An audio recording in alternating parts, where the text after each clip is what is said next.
Hi everybody, good morning, afternoon, evening, wherever you're watching me from. My name is Sally Roper and I'm coming to you from Ocho Rios in Jamaica.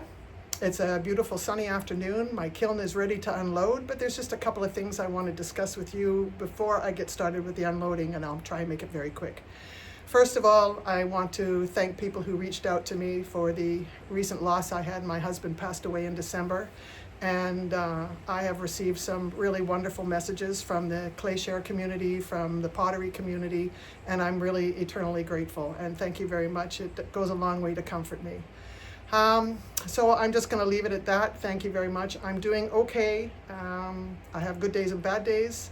Pottery is a tremendous distraction for me, and I'm really happy to be back in my studio and making pots and firing for you to enjoy. Second thing is, I set my kiln. I usually fire my kiln overnight, and I run it from about 11 p.m. till 7 in the morning. And I have an EnviroVent system, and I usually turn that on about a half an hour before the kiln is to start. So I did that, and then about 15 minutes later, I started to smell something pretty funky. And, well, wouldn't you know, this is my EnviroVent. It is, oh no, it is completely destroyed. And so I had to do a manual venting. So what I ended up doing was just canceling that program. And I woke up at 6 in the morning and started to fire it. And this is on Friday. And so I did reach out to the community, and I got a response which really confirmed what I already knew and how to do it with a manual venting. And hopefully it worked. We'll have no idea. I haven't even done a peep yet to see if everything in there is okay, but I'm trusting that it is. Okay, so with all that aside, I've ordered a new vent, and hopefully I'll be back up and running in the next, I would say 3 weeks. It'll take time to import it into Jamaica. Next issue I had was, I have actually in the background in their out of camera sight, I have some people that have I've been working with over the last couple of weeks in teaching them or making their very first pot. And one lady, she's a regular student of mine, so I have some more advanced pieces from her. But I'm really excited to have introduced pottery to Sarah and Dieter. And anyway, they've chosen to remain off camera, and I'm fine with that. But they're very, very excited to see their pieces, which are somewhere in the middle of the kiln. And anyway, we had a little bit of an issue with glazing, and I know it's a glaze fit. We had dipped their pieces in rhubarb, and then I let it dry a little bit, and then I dipped the rim because I love to use more than one color in my pieces. So I dipped the rim in Opulence Autumn Frost, and very quickly, within probably 2 minutes, it started to crack. And so we just rubbed it and babied it and rubbed it and rubbed it and rubbed it, so as to try and smooth out the cracks. I was somewhat successful. So hopefully they're going to turn out okay. I had the same situation on some of my other pieces where I actually, because I had the time, I scraped off all the cracked up bit, and I re-dipped in rhubarb, and I re-dipped in the autumn frost, and it was a little bit better, but I don't know. So this is going to be a bit of a crapshoot as to whether or not my efforts have worked. So with all that said, I want to get to it and get opening up the kiln, because I know my spectators on the side here are really excited to see their pieces. So as usual, I will just take them out one by one and tell you the glaze that I used.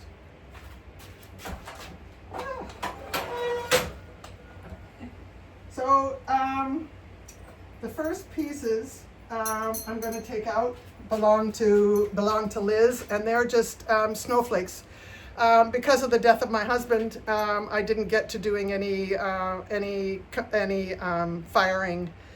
So that she could have these for Christmas, but she'll certainly enjoy them in 2025.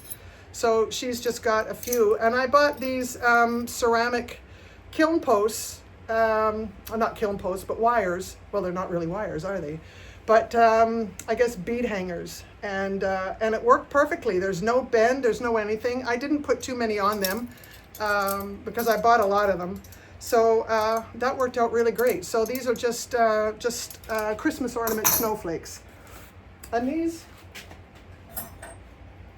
are done in, Amico Weeping Plum.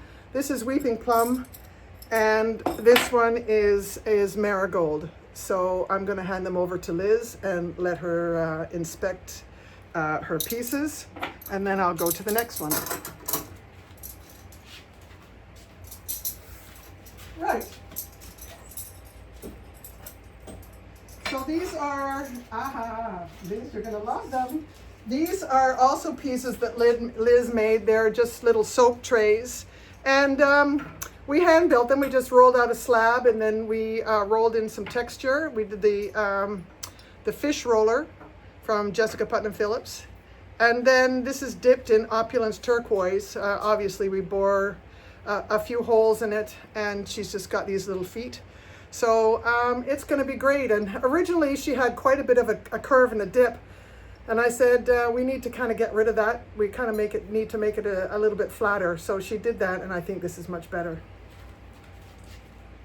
So congratulations, Liz. You did a great job. Thank you, Sally.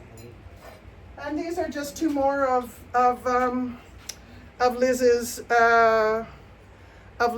soap dishes. Again, she really likes this fish roller texture. Yeah. And this is with Autumn Frost. Again, the glaze that was giving me trouble when I was mixing it with rhubarb. And this is the rhubarb. So done individually, it's going to be interesting to see how I was able to make it work in combination. So again, well done with those. All right. So as usual, my witness cones, they're cone 5 and cone 6. So it looks like my kiln went to a full cone 6. I used the Scott medium glaze firing that is in their program, so I didn't use my own. And it has a 10-minute hold at the top. So that took it to pretty much a full cone 6, which my Opulence glaze really likes. It is designed for cone 6, so we should get some good results.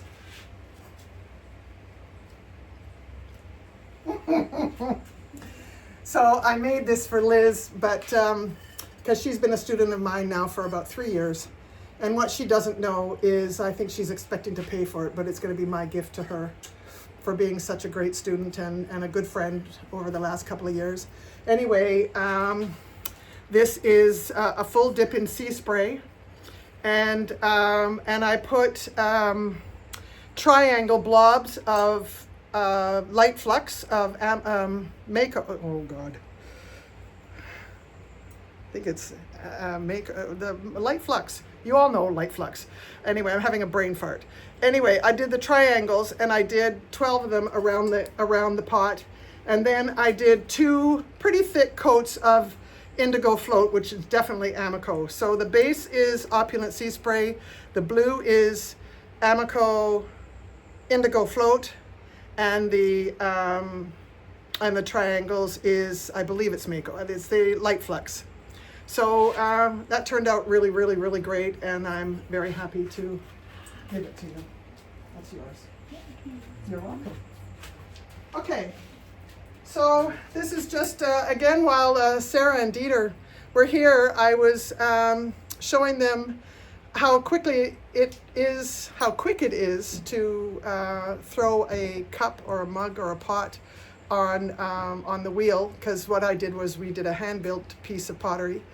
And anyway, so I showed them how I could make the indents and how easy it was, and how it took me about a minute as opposed to an hour and a half of working them through a hand-built pot. So anyway, on the outside is Cobalt, and I believe it's Coyote, and on the inside is Amico's Sky, and I brushed that in. I have it in brushing, and I also have it in a dipping formula, but this time I brushed it on the inside. And we'll see how this turns out. I'm going to do a water absorption test on it tonight, which means I'm going to fill it with water, put it on a paper towel, and let it sit overnight and see if there's any seepage. And hopefully they're not, because then I can sell it. And this is a gift. I'm not going to turn it around to the other side because the person's name is on it, but this is a gift that somebody commissioned for me to do for their aunt who's turning 60. Anyway, I did the stamps, and I did, like, even with the 60, I used alphabet noodles, and I actually, well, you can basically see, but I put her name on the other side, and then I just did some stamps, and then I dipped the top in Opulence eggshell. And then what I did was I taped the bottom right underneath it, and then I waxed it so I would have a sharp line, and I really did come out with a fairly sharp line. I'm really pleased with how that went. Then what I did was I poured some sea spray on the inside, and I dipped it on the outside. Then I put a very thin, probably not even an inch thick of, again, of light flux, and a little bit of indigo float. So I got a little bit of run, and I'm really happy with how that turned out. So yeah, that's a nice little gift for somebody. All right, so we're getting into some of Liz's work. So anyway, she's making some spoon rests, and we did them by hand as opposed to on the wheel, and then we just stamped the inside. And then what we did was we just laid down the little rest area for the spoon, and then she's dipped this in Amico Sky, and this one is in Opulence eggshell, and you can barely see. Well, like, I knew this would be the case because eggshell is a much thicker and heavier glaze, more opaque glaze than the Celadons. So I hope she likes them. More for Liz. This is Christmas for Liz today. And this is my little tiny small one. I just, I did one on the wheel while she was doing some hand building. And I don't know, there you can see how beautiful the cobalt has broken. How the cobalt breaks over the texture, and it's really beautiful. This is about 4.5 inches wide, so it's just a little tiny spoon rest, but it's really pretty. Okay, getting down into the good stuff. Well, I think I still have another layer of ornament. Okay, so this is where I'm going to find out. I made a bunch of these dimple tumblers, and I made a set before, and I glazed them on the inside with, I don't know whether it was snow or ultra white. And I went to use it the other day, and within probably about 15 minutes, there was a wet ring on my table surface. So I knew that they were leaking. And so anyway, I've tried it again, and I've used eggshell on the inside, Opulence eggshell, and they're turquoise, Opulence turquoise on the outside. And anyway, I'm hoping these will work again tonight. I will test them to make sure that they don't leak. But this is a set of 4, so 1, 2, 3, 4. And I will tell you, if you want to give a nice tumbler to people, they really are nice because of how they fit in your hand, and your thumb and your fingers just fit nicely in the dimples, and it's just a really comfortable tumbler to hold. And it's about 5 inches tall and maybe about 3.5 inches wide. So I have 4 of those, and there's the 4th one. And now I'm getting to the troublesome. So this might give you an idea. Oh, look, I had some run. Wow. Okay, so this is the one that I was nervous about. It's rhubarb, a full dip in rhubarb. I did, again, eggshell, Opulence eggshell on the inside, and then I dipped it into rhubarb right up to the rim. And then I turned it upside down, actually waxed the inside, turned it upside down, and then I dipped it in the autumn frost. And I'm kind of happy with how those turned out. I'm pretty pleased. This other one, I'll have to do some grinding. It looks like it ran off. I have advancer shelves, so it didn't stick, thank God. But anyway, I will get to my grinder and grind that off. But I'm kind of liking how they came out. Yeah, I'm getting some good eyes because they're anticipating what's to come with their pieces. So yeah, this is a big run. So the beauty of advancer shelves, all of them ran. Well, isn't that interesting? I've not really had that problem with this glaze. So I'm gonna have to get some Darvan and thin it down. But anyway, I'll be able to grind that off and maybe they'll go in my kitchen. Anyway, so that's rhubarb and autumn frost. So you'll see that. Yeah, but I'll be able to grind that off. So let's hope it didn't happen to yours. Okay. So we have a couple of more of Liz's. I won't take much time on these ones. A couple of more of Liz's spoon rests, again with Aqua, Amico Aqua, and this is Opulent Sea Spray. So those are, I think, I don't know how many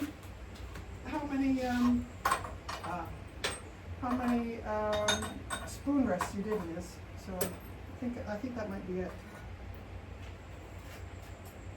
Okay, I have another soap dish of yours. So this one turned out really nice. So this is another soap dish, full dip in rhubarb. So that turned out really nicely. And, oh, you're gonna like this. So Liz hand built a long tray using a GR pottery form to create this. And we really had a dilemma on how we were going to glaze it, because none of my pots are deep enough to do it in. And if I did it halfway and then turned it around, I'd end up with a line in the middle, and whatever. And then my concern was the texture, because I have this hummingbird from Sharon Hoppy. I have her hummingbird. Let me see. Her hummingbird roller design. But it's not carved very thick, so it leaves a very shallow imprint. So the fact that we even got some texture on this has made me pretty happy. And we obviously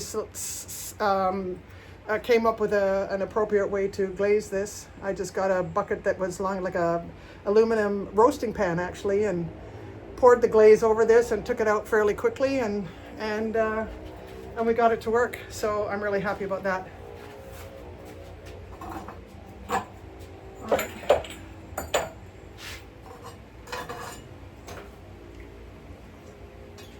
So on my advancer shelf, you can see where those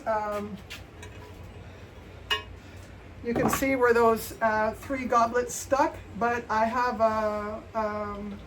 a tool that I bought with my shelves, and all I'll do, and I won't do it here, but all I'm going to do is just scrape it, and all of that will just come off like it never happened. So that's the beauty of advancer shelves, aside from the fact that they're really thin.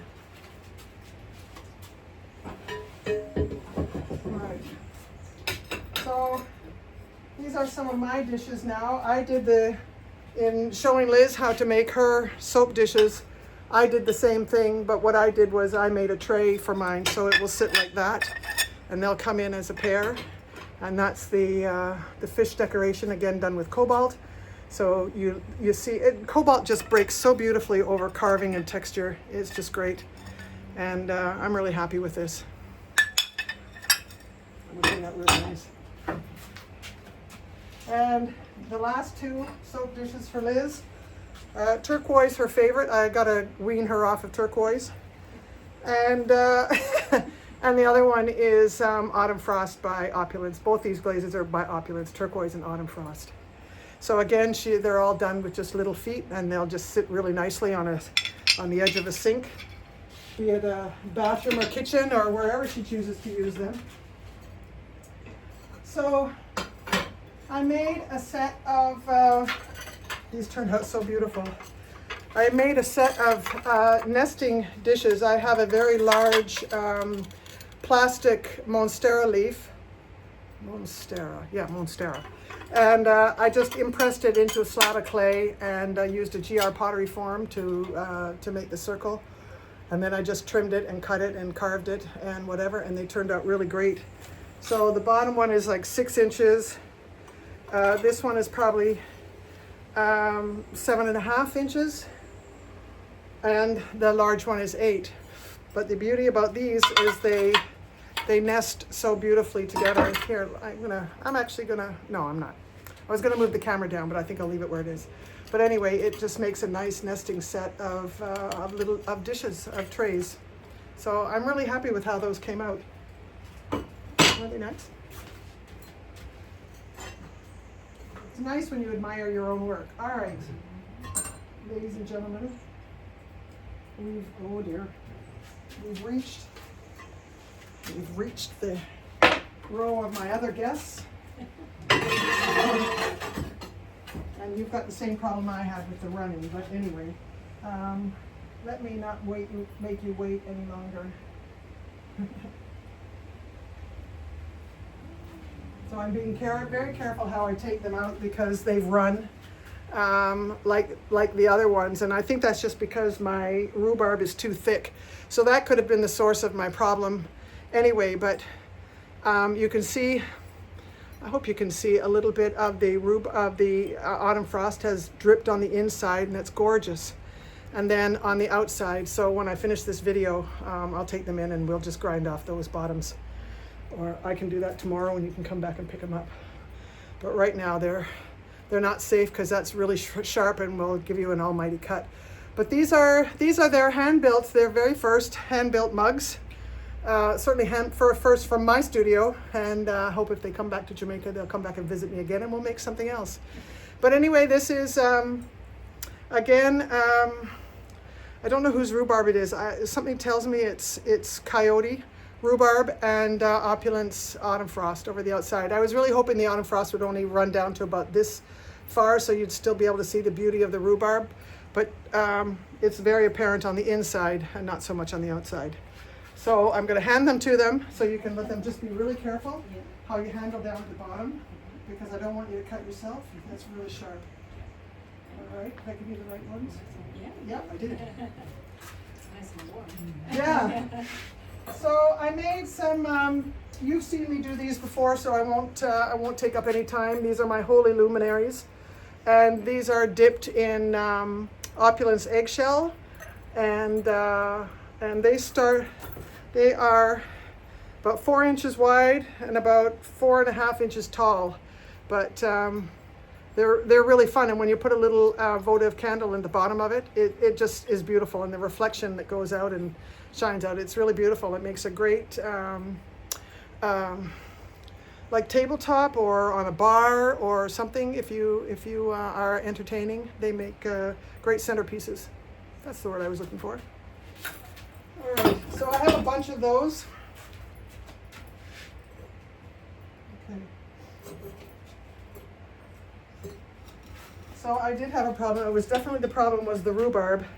So this one is full rhubarb, and I have a little bit of run, so we'll be spending time tomorrow grinding these off. And that's the rhubarb, which is, just a beautiful color. It really is. And this is rhubarb with the autumn frost on the outside. Again, the autumn frost, I think because the rhubarb was thick and it just pulled everything down more than it should have. I'm not disappointed with this, but I was hoping that the autumn frost would only drip to at least halfway down. I only dipped it to about there, and then I got all that run, so it was quite a bit of run. But again, I've got some grinding to do. So I can't say this is a failure. It's just I need to thin down my rhubarb, and I won't have that problem anymore. And that might have been why I had trouble getting the autumn frost to stay completely, because the rhubarb was too thick. Again, cobalt, and you're going to see a lot of repeat colors only because, you know, I love greens and blues. Well, I have a lot of it. I did not have my Christmas show as planned. It got rained out, so I have all that stock. So I'm just trying to go into some other colors that I don't use quite so often. And so when I have my show again in April, I will have more diverse colors.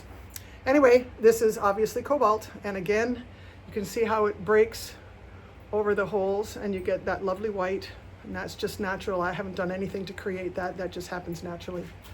So really nice. Here, you can see these. You can pick up any of the pieces you want and look at them. And so while Sarah and Dieter, did I do this one with at the same time you did yours? I think so. I think so. Yeah, so while they were making their first mugs, I just made a textured mug so they could follow along with me. They didn't want to add texture to theirs, so I did. So this is a rolling pin by Jessica Putnam Phillips, and it's her Monstera. And it's gorgeous, and again, obviously cobalt blue, but just look at how all that blue breaks. It's prettier in person, I promise. Anyway, you can hear the pinging. You hear every once in a while, you hear something pinging. Yeah, I don't get that very often. Okay, we're on the last row now.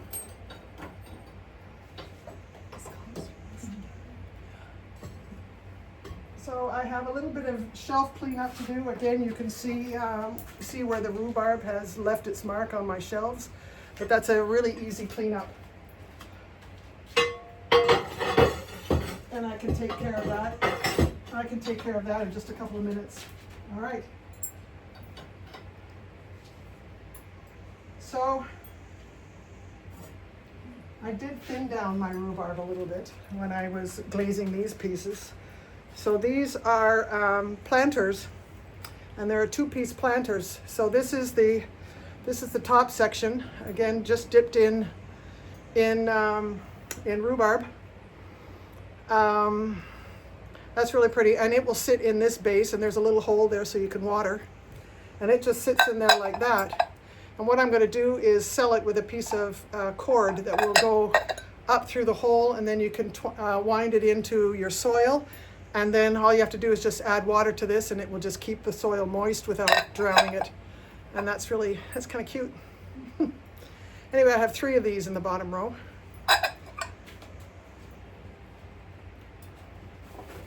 So a lot of rhubarb and a lot of autumn frost. Pardon me, I'm getting warm. Okay, Liz, another gift for you. I'll let you sort these out. So these are more of Liz's ornaments. Again, Weeping Plum and Marigold from Amico.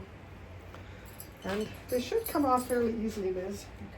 You just kind of need to give them a, yeah, just give them a little knock.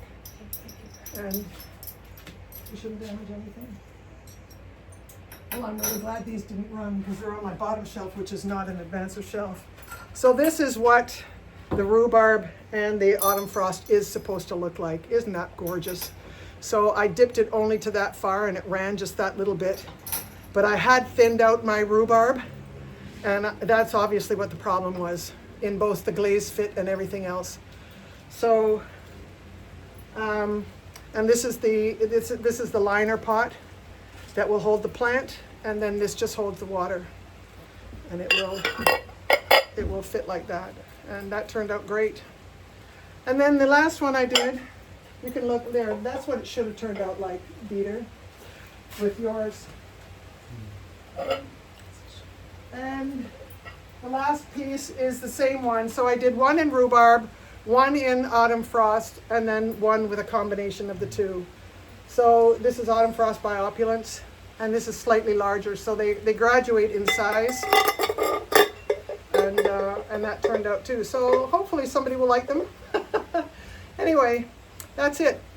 So I'm going to cut this short because I have a little bit of work left to do in grinding some pieces before my guests leave. I want to thank 2 people especially. One is Teresa McIntyre, who actually came to Jamaica, and I went down to Montego Bay on other business, but took a few minutes to go and meet Teresa. She's from Tennessee, and I loved her accent. She was probably a little taken back by mine as well. And anyway, it was just nice to meet a potter who has vacationed in Jamaica and took some of their time, beach time, to spend a little time and for us to get to know one another. So thank you very much for your visit. I really enjoyed it. The other person I want to big up is Lois Hook. If you don't follow her, please do. Lois Hook Pottery. anyway, she's in the UK, and we've just been corresponding over Facebook Messenger, and getting to know each other. And she just vacationed in the Caribbean, not in Jamaica, but in another island, and so she was sending me pictures of her on the beach. So big shout out to Teresa and to Lois, and thank you for making my life a little brighter in what is kind of a difficult time for me. So I want to thank you all very much for watching. If you haven't subscribed to my channel, I invite you to do that now, or not, it's your choice. And at least give me a thumbs up if you like the video, and if you don't, I'd rather you don't put a thumbs down, but just don't respond. Anyway, thank you all very much again for taking the time to watch this video, and happy potting, everybody. Bye-bye.